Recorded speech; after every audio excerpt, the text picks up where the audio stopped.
Lighting. Well, I'll just give her some quick things.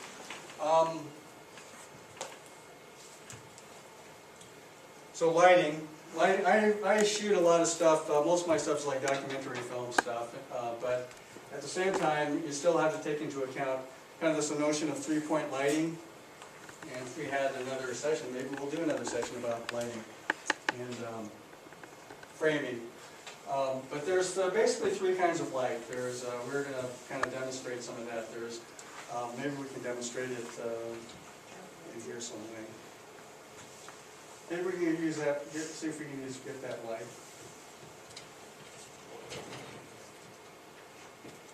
When you use lights that are already existing, like these kind of lights or lamps, it's called practical lighting, sunlight. And when I shoot, everything has to be really small because I have to be able to pack it in a bag and take it someplace. And I use these little lights that you can clip onto anywhere. Can't get it out.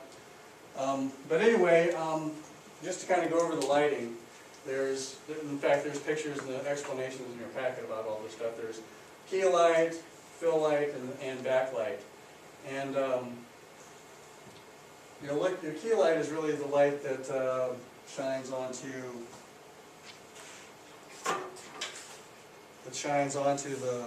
right onto the subject. We'll see if we can demonstrate some of this stuff with my phone, or maybe not. There's a flashlight. Oh, no.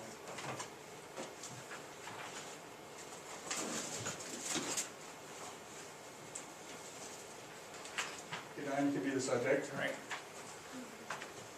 All right, when you have a key light, that's usually the one that really kind of highlights the front of your subject. Can I turn off the light? Yeah, that would Okay, be sorry. good.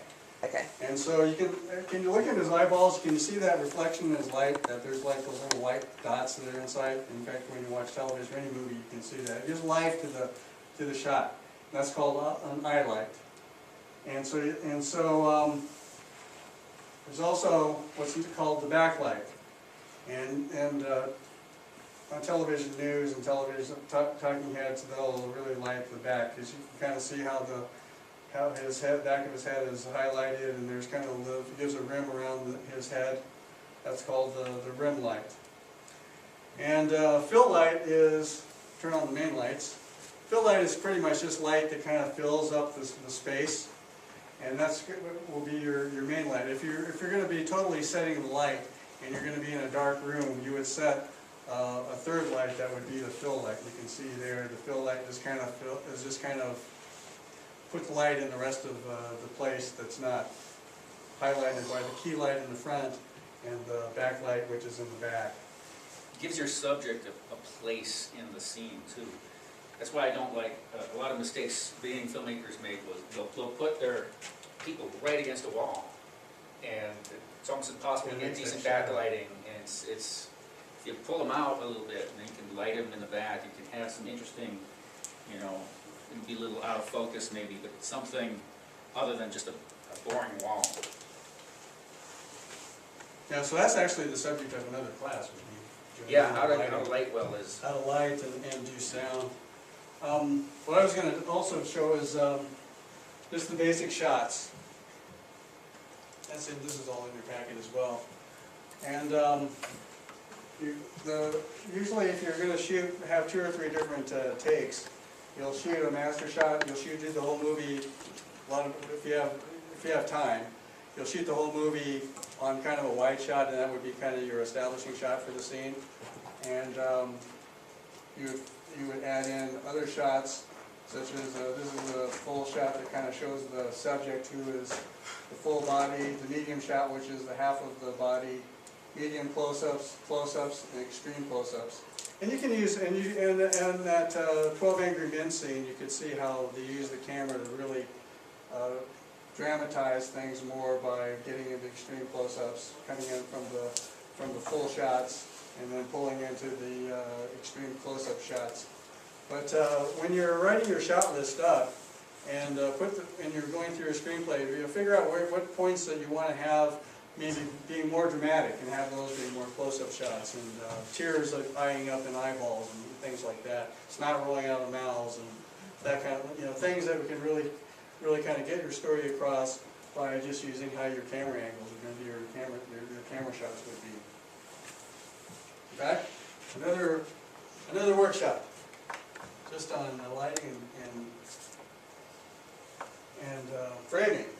All right, so this is the rule of thirds, and in fact, on your cameras and your phones, you can even kind of practice this stuff. We're gonna do a practice session about this, but your camera phone has these grids that are in your phone, and that can help you really establish the rule of thirds. What you want to do is divide the screen into thirds, both directions, and then try to stay in the intersections of the thirds. A centered shot really is kind of a very weak shot. In fact, you can use that if you're trying to show your character as being lonely or being a little bit weak. You kind of have that medium close-up or that full shot, but have it centered, and it really kind of shows the character. The point of that particular shot is being rather weak.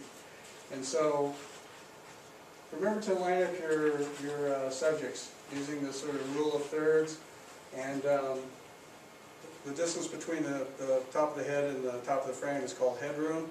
You want to keep that in balance, as we see here, and then the lead room between the nose and the edge of the frame, that's called the lead room.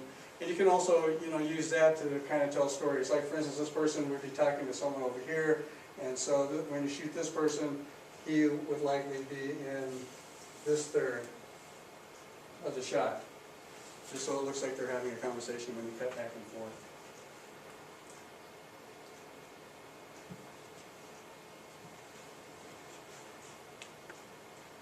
All right, so 3 things to make your movie great. Story, story, story. It doesn't matter how many explosions you have, it doesn't matter about the CGIs, and it doesn't matter about the car crashes. Those things will help enhance your story, but you really need to have a great story. And it sounds to me like you're moving forward with that. You all sound like you have a good handle on the structure of your stories, and hopefully this will give you some ideas and some other things to think about when you start putting your picture down into your camera. I think we're about done. Any questions, anybody? All right, I want to thank Alan for sharing his time with us, and Make a movie. Make a movie. Remember to like our Facebook page, which is facebook.com/Niwot Student Film Fest.